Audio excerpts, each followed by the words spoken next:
नमस्कार। दूरदर्शन के इस विशेष कार्यक्रम में आपका स्वागत है। दर्शकों, भारत संसार का सबसे बड़ा लोकतांत्रिक देश है और लोकतंत्र का मतलब तो हम सब अच्छी तरह जानते ही हैं कि जनता का शासन, जनता के द्वारा और जनता के लिए। इस सारी प्रक्रिया में जनप्रतिनिधि का एक बहुत ही महत्वपूर्ण स्थान होता है। आज हमने इस कार्यक्रम में जयपुर शहर के लोकप्रिय सांसद श्री रामचरण जी बोहरा साहब को आमंत्रित किया है। बोहरा साहब दूसरी बार जयपुर शहर के सांसद चुने गए हैं। एमपी साहब, आपका इस कार्यक्रम में बहुत बहुत स्वागत है। और एमपी साहब, सबसे पहले तो मैं आपसे यही जानना चाहूँगा कि जो आज का विषय है कि भारत सरकार की जो चाहे 2 साल की उपलब्धियाँ कह लें या बहुत महत्वपूर्ण जन कल्याणकारी योजनाएँ कह दें, इन्हीं से हम इस कार्यक्रम की शुरुआत करेंगे। वो कौन सी महत्वपूर्ण उपलब्धियाँ हैं जो आप हमारे दर्शकों से साझा करना चाहेंगे? माननीय प्रधानमंत्री जी को मैं बहुत बहुत धन्यवाद देना चाहूँगा, जिन्होंने सबका साथ, सबका विकास और इस मोदी 2 में सबका विश्वास जोड़ा है। और आज उसी तर्ज पर माननीय प्रधानमंत्री आदरणीय नरेंद्र मोदी जी काम कर रहे हैं।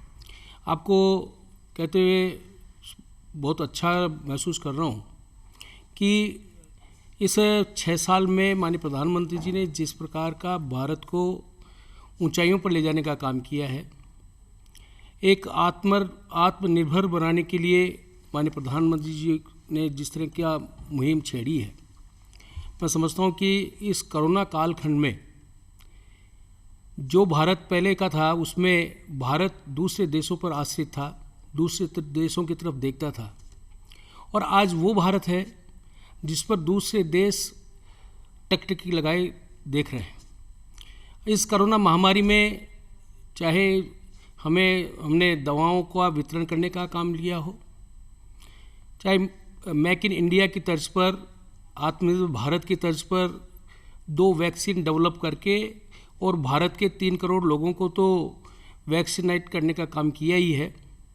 जो हमारे कोरोना वायरस है उनको पहली फेज़ में लिया है और दूसरे देशों में जहाँ भी उन्होंने डिमांड की है, दूसरे देशों को भी हमने देने का काम किया। मैं समझता हूँ कि एक सबसे बड़ा काम, और इस कोरोना कालखंड में जिस प्रकार से जो अंतिम श्रेणी में बैठा हुआ आदमी है, जो दूसरे स्टेट में जाकर अपनी रोटी रोजी का काम करता था, कोरोना कालखंड में उनको अपने यथा गंतव्य स्थान पर पहुंचाने का काम किया।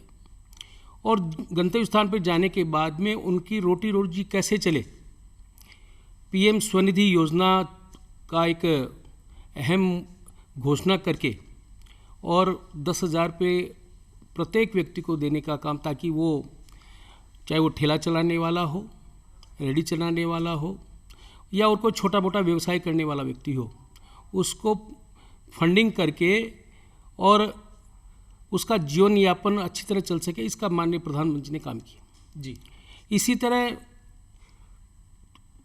पहले हमारे यहाँ पर न तो मास्क बनते थे, न कोरोना किट बनता था। आज मेक इन इंडिया की तर्ज पर मास्क बन रहे हैं, कोरोना किट बन रहे हैं और दूसरे देशों की आवश्यकता है तो उनको भेज भी रहे हैं।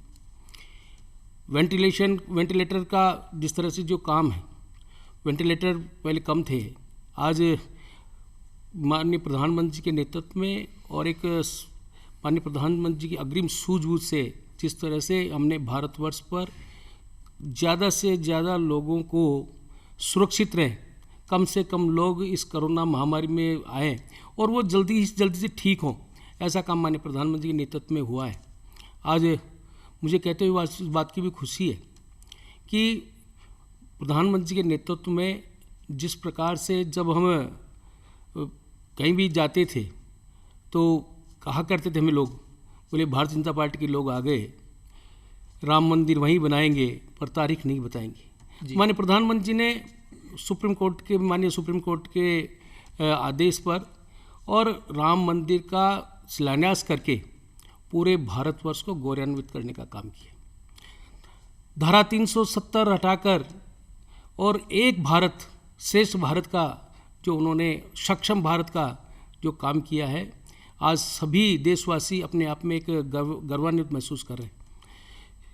रेलवे में जिस प्रकार से हमने आज जयपुर में जो ट्रेनें हमारे दूसरे सब स्टेशन पर नहीं ठहरती थी, जैसे दुर्गापुरा है, गांधीनगर है, जगतपुरा है, इन स्टेशनों पर सब बड़े स्टेशन हैं, इन पर ट्रेनों का ठहराव नहीं था।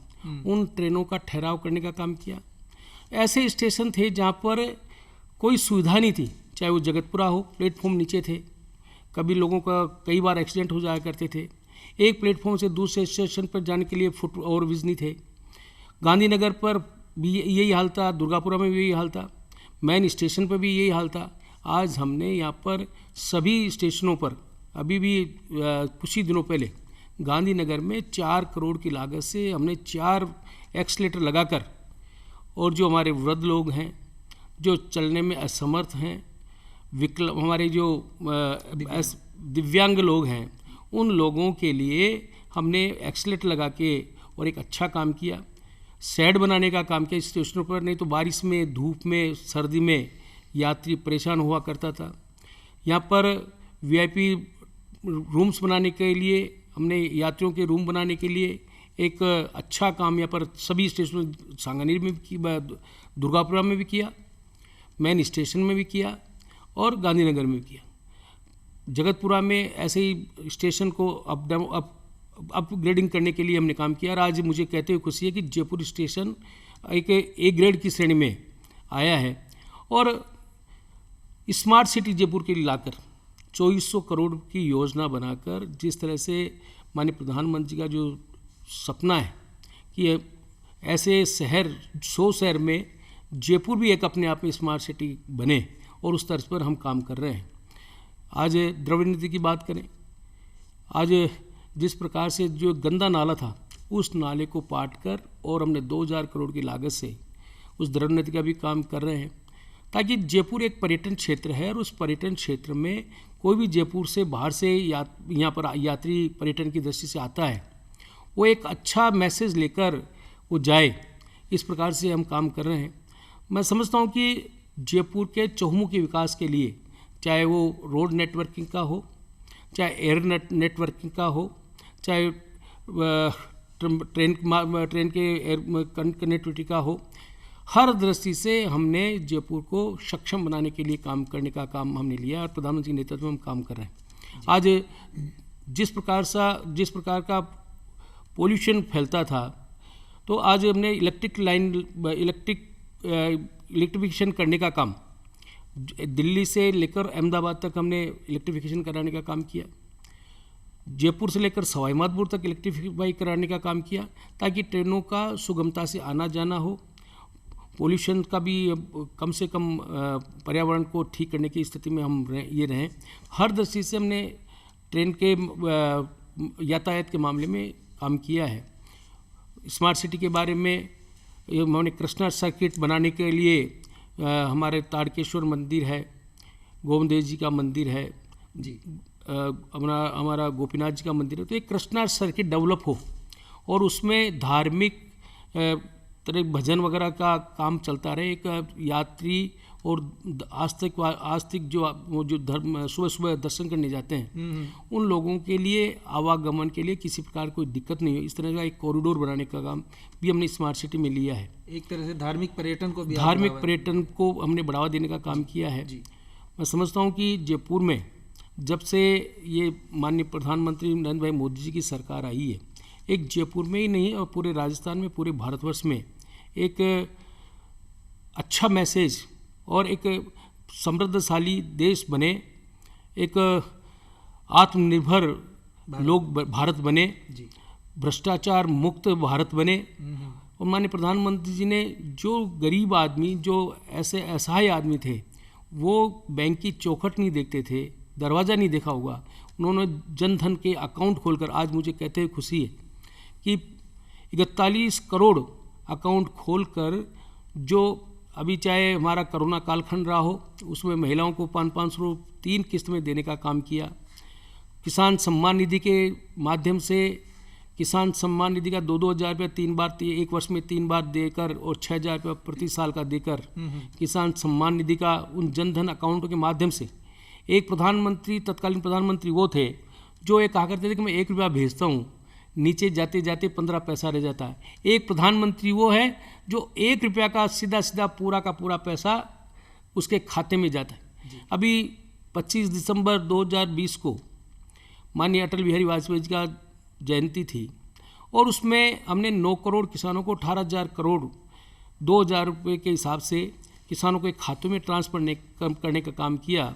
तो ये सीधा सीधा ये दर्शाता है कि प्रधानमंत्री जी की सोच, अंत में बैठे हुए आदमी का, उनको एक सम्मान देने का काम। किसान का पैसा हम दे रहे हैं तो उसको सम्मान निधि के रूप में दे रहे हैं, ऐसा एक उन्होंने वाक्य चुना तो सबके गले उतरता है और एक सम्मान की दृष्टि दिखती है। तो ऐसा काम किया, चाहे वो गैस की सब्सिडी हो, चाहे और अन्य कोई सब्सिडी आ रही हो, नरेगा का मजदूर का चाहे पैसा मिलता हो, हर दृष्टि से आत्मनिर्भर भारत बने, करप्शन मुक्त भारत बने, जो जिसको मिलना है उसका पूरा का पूरा उसको पैसा मिले। इस तरह का काम माननीय प्रधानमंत्री के नेतृत्व में हम कर रहे हैं।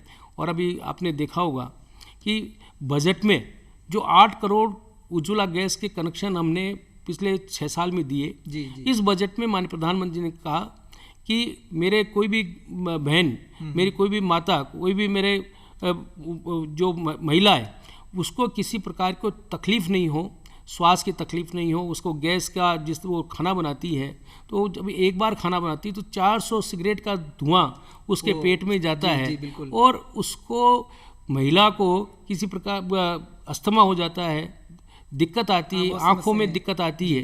तो उनके लिए 1 करोड़ उज्ज्वला गैस का सिलेंडर और चूल्हा देने का प्रावधान इस बजट में और किया।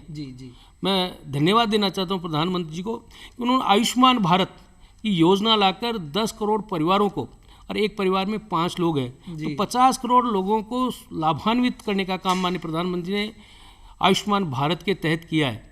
प्रधानमंत्री जी का जिस प्रकार का जो सपना है कि भारत के आज़ादी को जब 75 वर्ष पूरे होंगे तो हर व्यक्ति के सर पर छत हो, उसको शुद्ध पानी मिले, उसको स्वास्थ्य की सेवाएं मिले, बच्चों को अच्छी शिक्षा मिले, अच्छा उनको हर दृष्टि से व्यवसाय के लिए बच्चों को प्रेरणा मिले और व्यावसायिक शिक्षा मिलकर और बच्चा अपने आप पे पैरों पे खड़ा हो सके, आत्मनिर्भर बन सके। इस प्रकार का जो काम माननीय प्रधानमंत्री जी करें, मैं समझता हूँ कि अपने आप में एक बहुत ही अनूठी पहल माननीय प्रधानमंत्री जी की है। और आज भारत का नाम उन 5 देशों में आ गया जो एक समृद्धशाली देश हैं।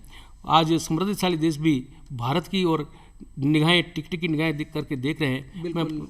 मैं समझता हूँ कि ये पहली बार ऐसा काम हुआ। अभी आपने स्वच्छ जल की बात की, पीने के पानी की बात की, तो उसी से मुझे याद आ गया कि जल शक्ति मंत्रालय भी इस सरकार ने गठन किया है, तो उसके पीछे क्या? मोदी 2 में माननीय प्रधानमंत्री जी ने कहा कि जल शक्ति मंत्रालय बने और पहले ये ग्रामीण क्षेत्र में 1 साल तक काम किया और इस वर्ष में माननीय प्रधानमंत्री ने कहा कि निकाय क्षेत्रों में भी जल शक्ति मंत्रालय काम करे और 237 करोड़ की लागत से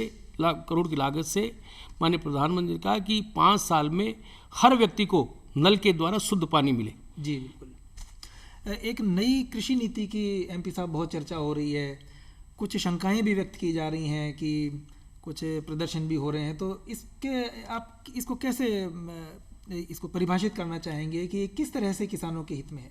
देखिए, प्रधानमंत्री ने शुरू से जब प्रधानमंत्री बने तब से ही किसानों की आय दुगनी हो, ये उन्होंने नारा दिया है। और मैं समझता हूँ कि ये जो 3 बिल लेकर आए, इन 3 बिल के लाने के बाद में किसान समृद्धशाली होगा, किसान को अपनी लागत का 1.5 गुना एमएसपी के माध्यम से उसका मूल्य मिलेगा। और इस बिल में माननीय प्रधानमंत्री ने भी कहा और हमारे कृषि मंत्री तोमर साहब ने भी कहा कि एमएसपी बंद नहीं की जाएगी। बाकी जो विपक्ष के लोग हैं ये सोचते हैं कि हर काम भारतीय जनता पार्टी की सरकार कर रही है, हमारा कोई अस्तित्व नहीं रह पाएगा। तो ये विपक्ष के दल इस बात को लोगों को भिड़काने का जो काम कर रहे हैं, मैं समझता हूँ कि ये एक अच्छा विषय नहीं है। किसान हमारा समृद्धशाली होगा तो हर दृष्टि से मैं समझता हूँ कि भारत भी, आज हमारा भारत का 60% आबादी गाँव में रहती है और उसमें गाँव में रहने वाले लोग किसान, जो 10 करोड़ किसान हमारे सीमांत और लघु सीमांत कृषक हैं, उनके लिए जिस प्रकार की योजनाएं माननीय प्रधानमंत्री जी लेकर आए हैं कि अपनी उपज को वो कहीं भी बेच सकता है, कॉन्ट्रैक्ट फार्मिंग वो कर सकता है।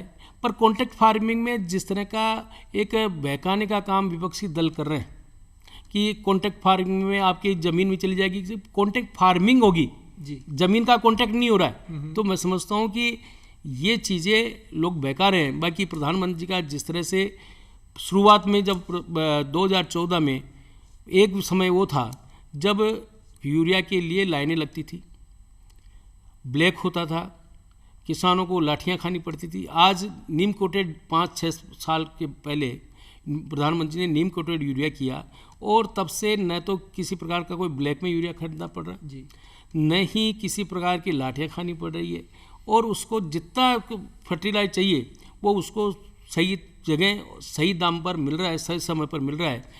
यहाँ पर यही नहीं है कि सोयल टेस्टिंग का कार्यक्रम भी यहाँ राजस्थान की धरती से लागू हुआ।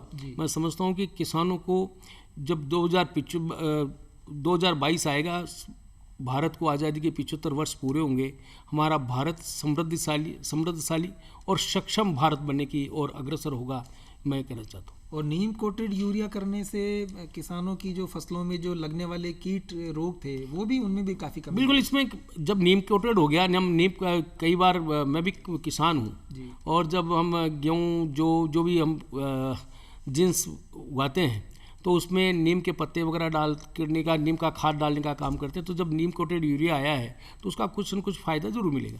एक जयपुर को स्मार्ट सिटी के लिए चयन किया गया था, तो इसमें आपकी क्या भूमिका रही, इस पर थोड़ा प्रकाश डालें आप। देखिए, एडवाइजरी कमेटी का मैं अध्यक्ष हूँ, और एडवाइजरी कमेटी के अध्यक्ष के नाते समय समय पर मैं स्मार्ट सिटी के अधिकारियों से मिलता भी रहता हूँ, और कहाँ क्या होना चाहिए उसके लिए भी बात करता हूँ।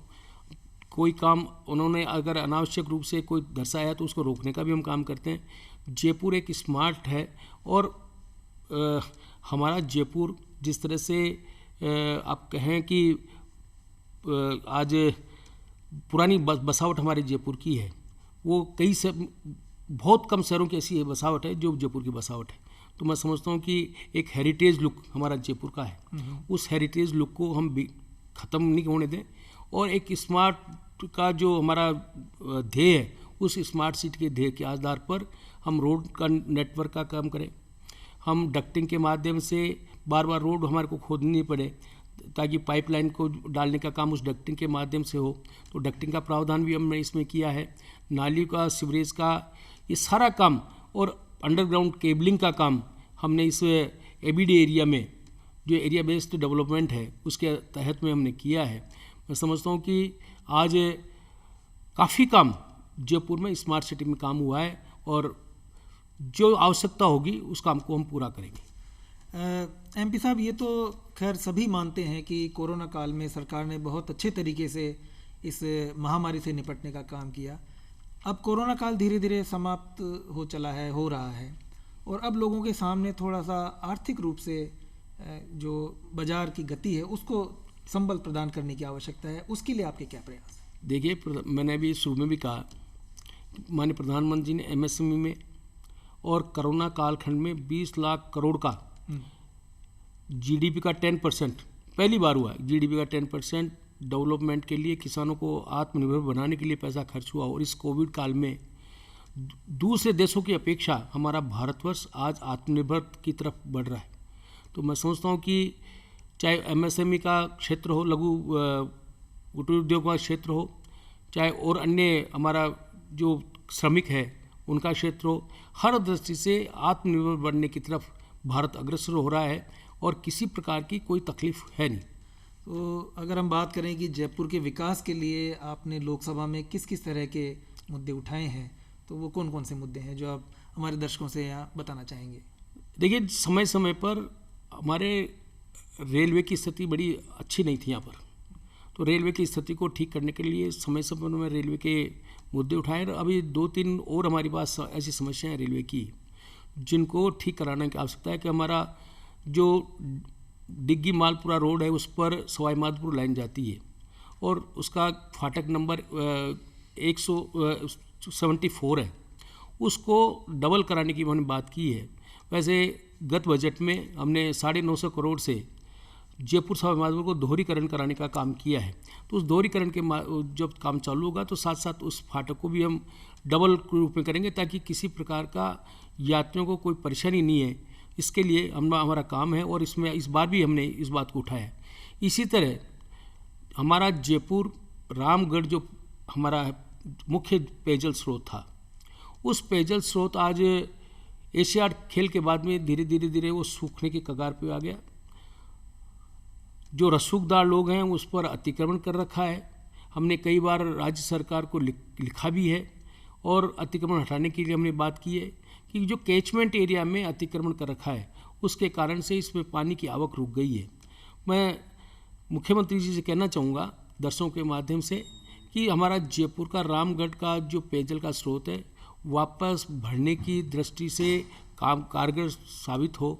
ऐसे ही कालक बांध का जो हमारा खेती के हिसाब से, किसानों के हिसाब से और पानी का जल स्तर बढ़ने के हिसाब से जी हमारा कालक बांध भी बहुत अपने आप में अहम स्थान रखता है।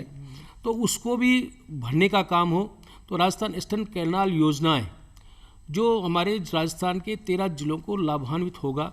हमने जल शक्ति मंत्री जी से भी बात की है, पर बजट में इसका एलोकेशन हो, बजट में उसका जो स्टेट का शेयर वो बजट का उसमें करे तो जल्दी राज्य सरकार और केंद्र सरकार मिलकर और हमारे eastern canal Rajasthan eastern canal योजना के माध्यम से रामगढ़ में भी पानी आए और कालक में भी पानी आए, ताकि हमारा किसान भी समृद्धशाली होगा।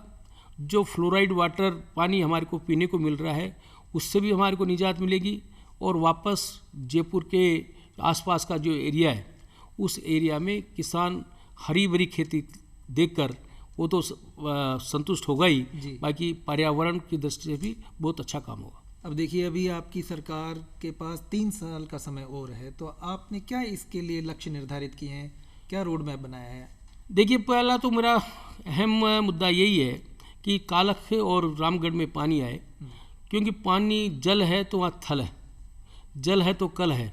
तो ये एक अहम मुद्दा है कि और इसके लिए और मेरे काम हो या नहीं हो, क्योंकि डेवलपमेंट के काम एक कंटिन्यूटी का प्रोसेस है, इसमें चलता रहता है।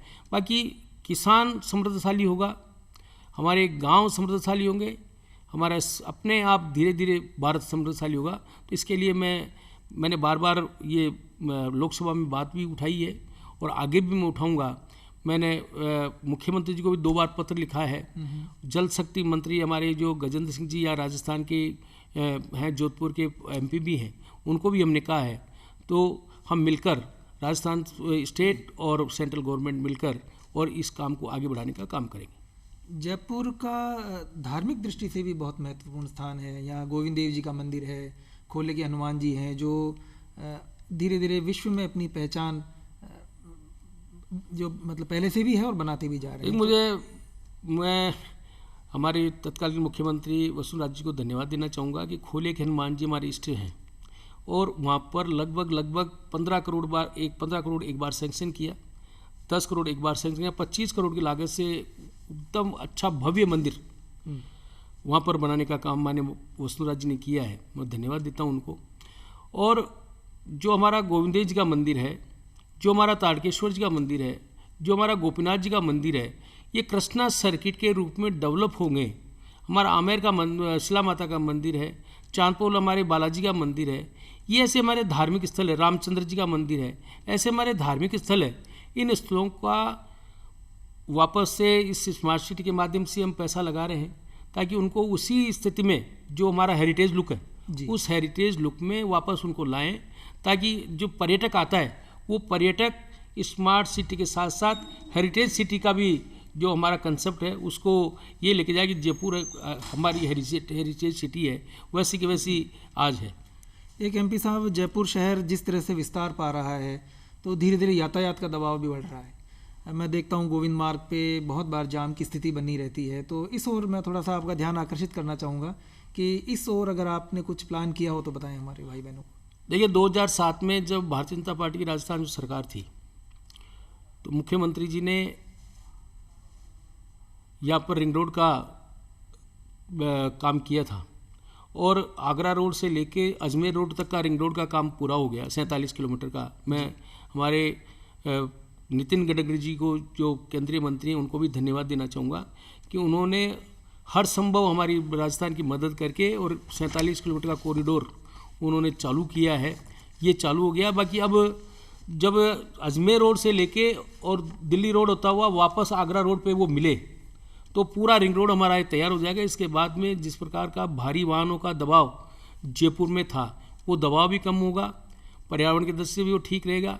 जहाँ तक आपका गोविंद मार्ग का प्रश्न है, इसके लिए भी हम बात कर रहे हैं कि इसका कोई अच्छा सुगम रास्ता, हमारा हेरिटेज जो यहाँ का बाजार की लोगों को, उनको भी सब समस्या नहीं आए और एक अच्छा यहाँ पर जो आवागमन का सुगम साधन हो सके, यात्रियों को किसी प्रकार की कोई तकलीफ नहीं हो, आने जाने वालों को किसी प्रकार की तकलीफ नहीं हो, वहाँ के निवासियों को किसी प्रकार की तकलीफ नहीं हो जी, उसमें हम बात करके उसको ठीक करेंगे। एक एमपी साहब, कुछ योजनाएं और हैं जो बड़ी महत्वपूर्ण हैं और जिनकी बड़ी चर्चा भी रही, जो पसंद भी की जा रही हैं, जैसे अंत्योदय योजना है, नेशनल एजुकेशन पॉलिसी योजना है। वो योजनाएं की लाभ किन लोगों को मिल पा रहा है?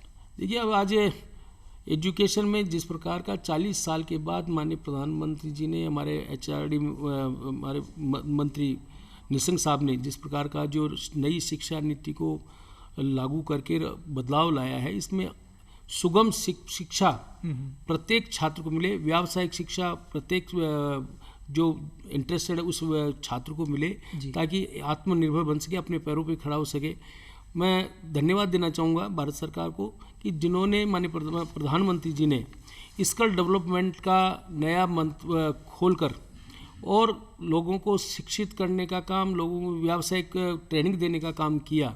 और आज मुझे कहते हुए खुशी है कि 10 करोड़ से भी ज़्यादा लोग इस स्किल डेवलपमेंट के माध्यम से अपने आप का खुद का धंधा, खुद का व्यवसाय करने में सक्षम हैं। इसी तरह जयपुर में भी हमने लगभग 25,000 लोगों को इसकी ट्रेनिंग देकर और खुद का व्यवसाय खड़ा करने के, प्रधानमंत्री का जो कहना है कि व्यक्ति नौकरी लेने वाला नहीं बने, नौकरी देने वाला बने जी। तो उस तर्ज पर स्किल डेवलपमेंट में काम हो रहा है, चाहे वो स्टैंड अप हो, चाहे स्टार्टअप, हमारे ये योजनाएं हैं जी, उनके तहत वो शिक्षा ले रहे हैं, काम कर रहे हैं। मुद्रा बैंकिंग के माध्यम से 50,000 का लोन भी मिल रहा है, 5 लाख का लोन भी मिल रहा है, 10 लाख का लोन मिल रहा है। और स्टैंड अप जो महिलाओं को और SC ST वर्ग के लिए जो माननीय प्रधानमंत्री लागू किए, इस तर्ज पर महिलाओं को भी स्टैंड अप योजना में 1 करोड़ रुपये तक का लोन, और पहले 20% था, उसको घटाकर 10% राशि, सहयोग राशि का माननीय प्रधानमंत्री ने काम किया है। मैं समझता हूँ कि अपने आप में एक बहुत महत्वपूर्ण काम और महिलाओं को आगे बढ़ाने का काम इसमें किया है। तो चलिए MP साहब, अब तो प्रोग्राम का वक्त भी करीब समाप्त हो चला है। चलते चलते अगर और कोई बात है जो संक्षेप में हमारे भाई बहनों से आप कहना चाहें, साझा करना चाहें तो बताएं। मैं यही कहना चाहूँगा कि अभी कोविड-19 ख़त्म नहीं हुआ है। 2 गज की दूरी, मास्क जरूरी, हम घर में घुसें उसके पहले सैनिटाइज करके और घर में प्रवेश करें, बच्चों का पूरा ध्यान रखें, बड़ों का पूरा ध्यान रखें। तो मैं समझता हूँ कि हम सुरक्षित रहेंगे, भारत सुरक्षित रहेगा। यही मेरा आप लोगों से निवेदन। तो MP साहब, आप हमारे दूरदर्शन के इस विशेष कार्यक्रम में पधारे और बहुत अच्छे तरीके से, बहुत रोचक तरीके से हमारे दर्शकों को आपने जानकारी दी। आपका बहुत बहुत धन्यवाद। और दर्शकों, इसी के साथ इस कार्यक्रम का वक्त समाप्त हो गया है। दीजिए हमें इजाज़त। नमस्कार।